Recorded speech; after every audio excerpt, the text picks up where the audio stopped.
Okay, this is the solution to number 15. We're finding the concavity and the possible points of inflections. All right, so you could do this a couple ways. You can cube this if you'd like, or you can go to the product rule. I'm actually going to use the product rule here. So the derivative of x is 1. 3 drops down, we get x minus 4 quantity to the second power.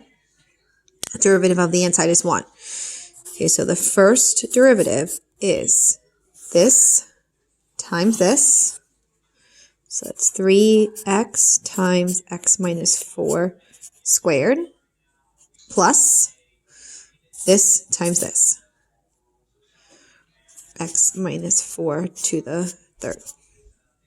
Okay, now we're going to take the second derivative. Okay, when we take the second derivative, we have to use the product rule on the first term, but just the chain rule on the second one. So the derivative of this is 3. The derivative on this is 2. X minus 4. Subtract 1 from the exponent. So we have the derivative of this guy times this is 6x, x minus 4, plus 3 times x minus 4 squared. So that's just this term here. Then the derivative of this term is pull the 3 in front,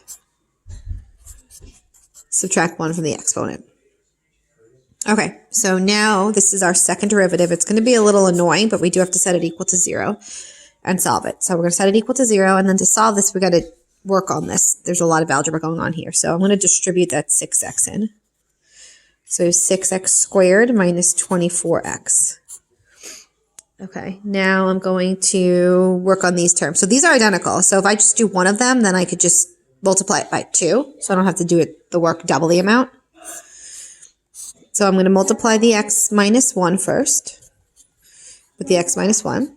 And I get x squared minus 4x plus 16. So x squared minus 8x plus 16 times 3. So 3x squared minus 24x plus 48. Now remember, there's 2 of these because here's the other one. I don't need to do all this work again if I know that I'm just going to get the same answer. So I'm actually just going to take this and I'm going to double it to get all my terms. All right, so I need a little more space. Let's pull this all down here. So I have the 6x squared minus 24x. And then I have 6x squared, because there's 2 of them, minus 48x plus 96. All right, so we have some more like terms to combine. So we have 6x and 6x, which gives us 12x squared. Negative 24 and negative 48 gives me negative 72x plus 96 equals 0. All right, so it did collapse down to something a little bit more manageable. And in fact, it's easier to factor if I take out an x, 12. So I'm going to take a 12 out.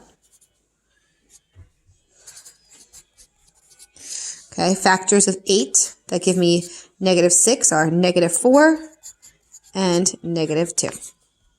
So my 2 possible points of inflection are 2 and 4. All right, so now I need to break up my interval so I can test the concavity to see if the concavity changes. That will tell me if I have a point of inflection. All right, so on the number line, I'm putting 2 and 4. So I'm testing from negative infinity to 2, 2 to 4, and then 4 to positive infinity inside of the second derivative. And the second derivative, I'm going to leave the 12 out actually, just because it's going to make it easier for me to figure out if I have a positive or a negative number. But the second derivative was 12x squared minus 6x plus 8. If you want to pull the 12 in, you can. All right, so I'm going to test 0. So I'm evaluating 0 into the second derivative. All right, so this on the inside is a positive number times a positive number, which gives me a positive number, which means that this interval is concave up. All right, now I'll pick something here. I have to pick, if I'm going with an integer, I have to pick 3.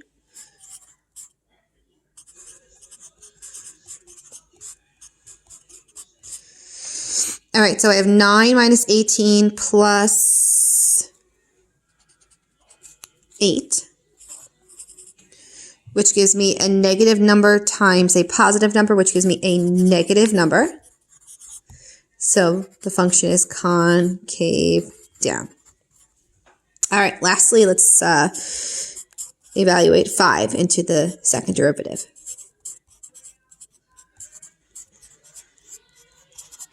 So we have 25 minus 30 plus 8. That's a positive number times a positive number, which gives me a positive number.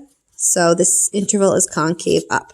So I have 2 changes in concavity, up to down and down to up, which means I have 2 points of inflection, one at x equals 2 and one at x equals 4. All right, so to find the actual point, I now have to plug back into the original function because it sits on the original function. So let me just pull that function over. And I'm going to plug in 2 first. So I have 2 times negative 2 to the third is negative 8. So I have 2 comma negative 16 as a point of inflection. All right, and then lastly, I have 4 minus 4. Oops, that should be 4 there. 4 times 4 minus 4 to the third.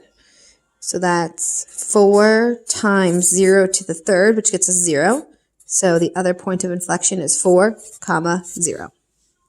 So my 2 answers are 2, 16 and 4 comma 0 as points of inflection.